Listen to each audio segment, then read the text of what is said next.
gogo.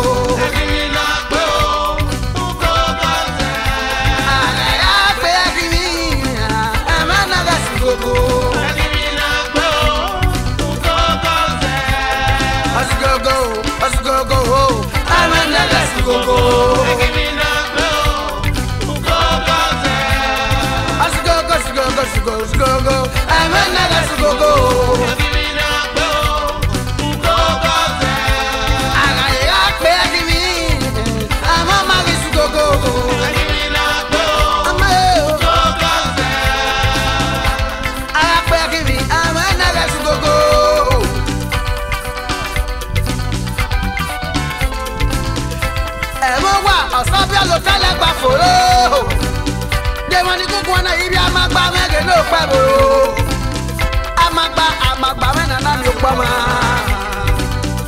Gamo Kobe ni wedo Ayo wa me ni mo se eni we ni wa me go magba Honorable Matthew Agbu wense me no bi do iyekere Wese bago wese buke Esu akobe wedo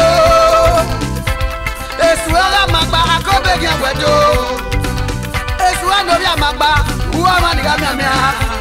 Honorable Matthew, the Esuhe one of Amabaland. Okonesa bakofo, Esuhe, Esuhe teme. Now don't fear with ya. I'm on me, Okonesa bakofo, Esuhe oh. Agbada wegi, agbada na ya with your kunamo. Ukwa 1 billion, where do Baba oh.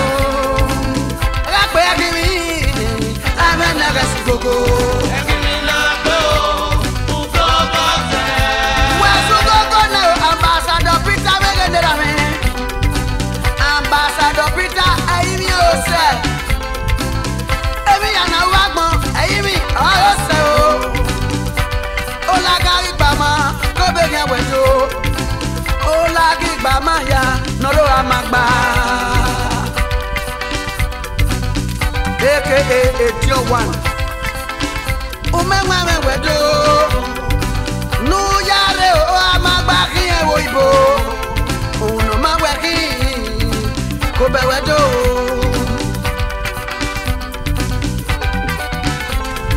Aragbe kiye o amana gasugogo.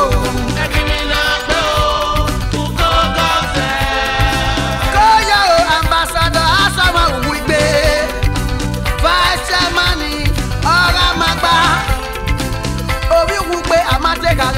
Do aye nia oturita yo eya re gbe jare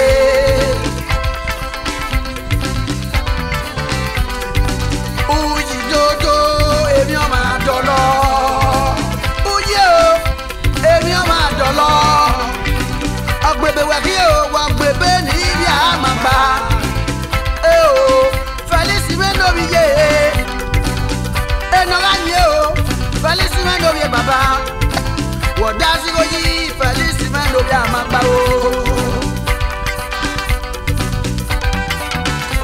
Wadazi go yo Felix Mendo bi amagba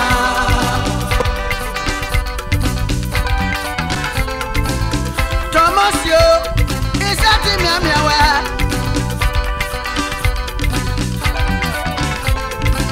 Thomas Mendo bi oga to ma gbe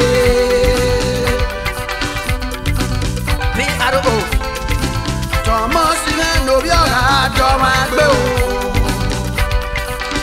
Amos Mendo bi osude aga no pa ewe ewe yara die ba le nia eti o ometi neri performer CSO to Amagba community chief security officer ayaka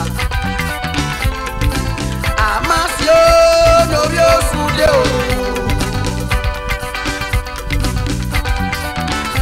Festus no bi amozusi isati me mewe abuke ibi amagba mere lo pa boro be Festus bi oto yellow mani meri me o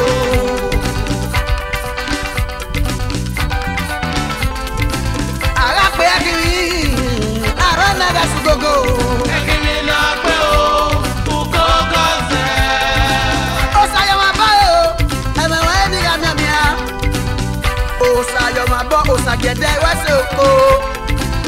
Akobewedo, if you am a bado, get to away. If you am a bado, you are town planner, and working.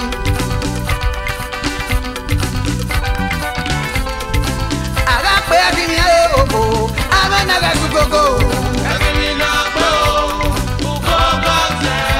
And just have no big pinosa.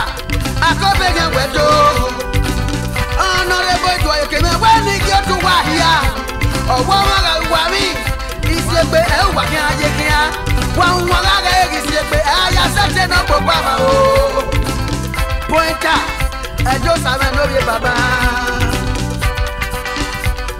Pastor John, who will be financial secretary of Amamba. Yellow money, wedo, oh, go back. I got begging you, I'm another to go. Every wife, talking a lie, yo. Talking a lie, yo,